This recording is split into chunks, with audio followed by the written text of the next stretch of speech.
Ang pagkaing Pinoy hindi lang sa sarap may ibubuga. Sa bawat kagat ng pagkaing nakagawian, lasap ang kwento nitong malaman na sumasalamin sa siksik nating kasaysayan. Ang isa sa mga tradisyonal na pagkain ito, matatagpuan sa probinsya ng Quezon. Dito namin nakilala si Lola Pascuala na sa edad na 71. Sariwa pa rin sa alaala ang matamis sa simula ng pagsasama nila ng yumaon niyang mister. Ang bumuklod daw sa kanila, ang sikat na kakanin sa Quezon, ang nilupak. Ang nilupak ay simbolo ng pagliligawan. Kaya nakikiusap ang lalaki upang gawin yun. Kung maaari, payag pati magulang. Ang paggawa raw ng nilupak ay sumisimbolo sa pagtanggap ng babae sa pagmamahal ng lalaki. Padre, pwede bang makadayo ng nilupak ang aking binata sa iyong dalaga? Okay, Padre. Bago ito gawin, kailangan munang hingin ng magsing-irog ang pahintulot ng kanilang mga pamilya. Ang binata ang magpupukpok ng saba, habang tutulungan naman siya ng dalaga gamit ang sandok. Kailangan daw maging maingat ang binata sa pagbabayo. Dahil kapag natamaan niya ang dalaga at naputol ang sandok nito, ibig sabihin nito'y maghihiwalay sila. Habang patuloy na binabayo ang nilupak, bawal mag-usap ang dalawa. Bawal ding magkadikit ang kanilang mga kamay. Pagkatapos ng pagluluto, susunod na ang paghingi ng lalaki sa kamay ng dalaga. Ang sweet, di ba?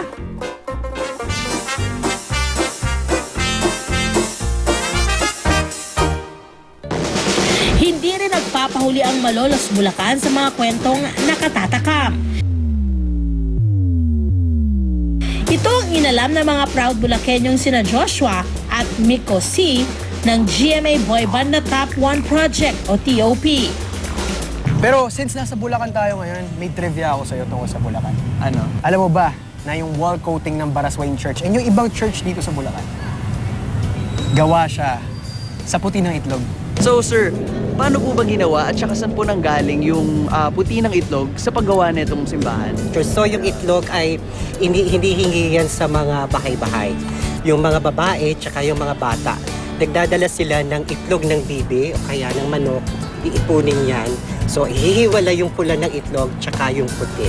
Ang kailangan sa paggawa ng pandikit to put the stones together, apog, may carabao dang, may straw ng palay, tsaka yun, mixed together and molasses, magiging madikit na substance yun.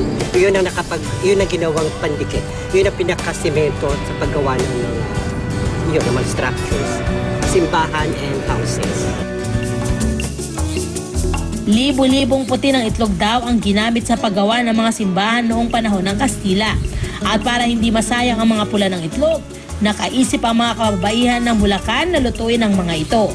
Dito nagsimula ang mga tradisyonal nilang mga pagkain na tinawag na kaluto.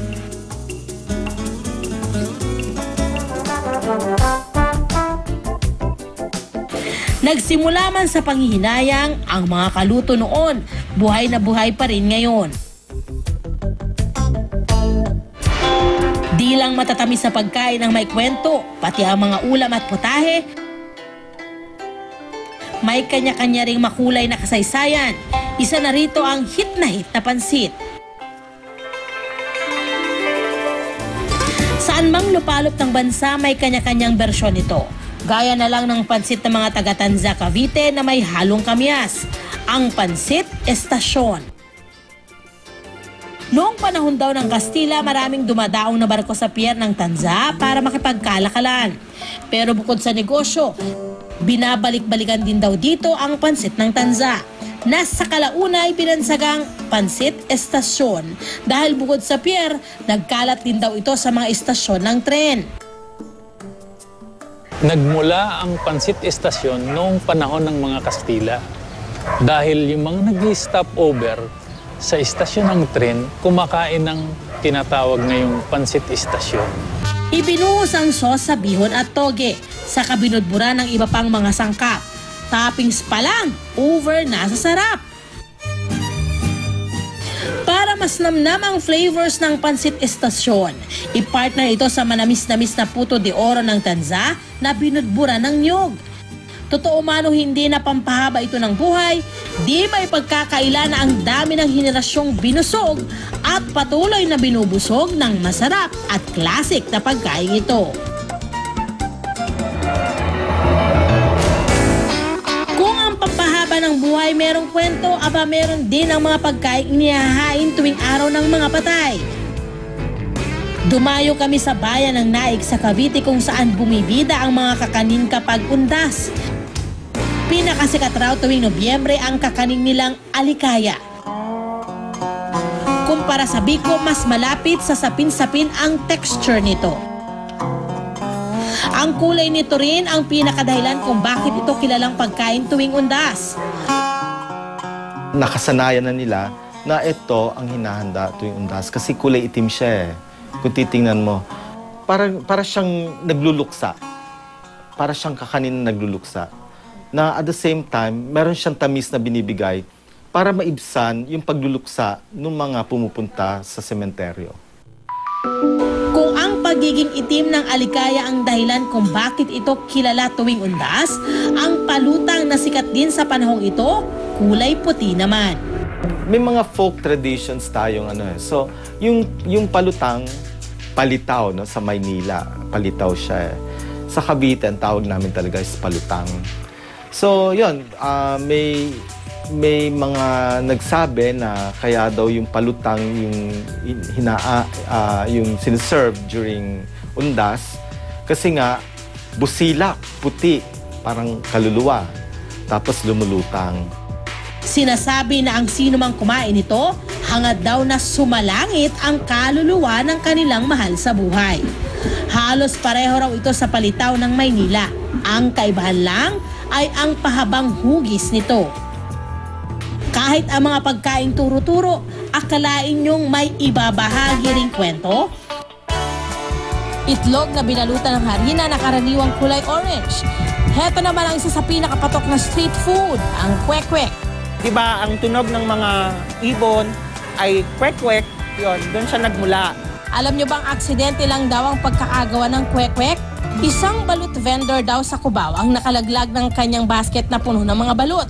Nabasag ang balat ng mga itlog at natapon ang sabaw. Sa panghihinayang, binalatan na lang niya ang mga ito, nilagyan ng harina at ipinirito.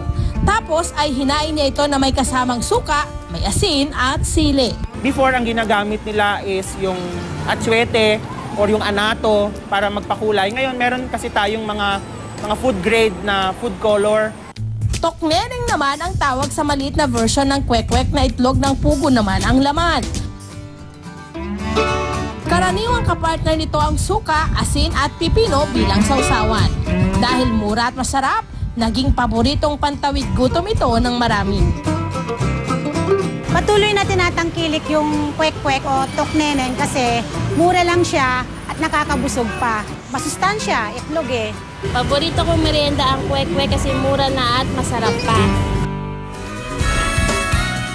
Ang mga pagkain nag-uumapaw sa sarap, nag-uumapaw rin pala sa mga kwento.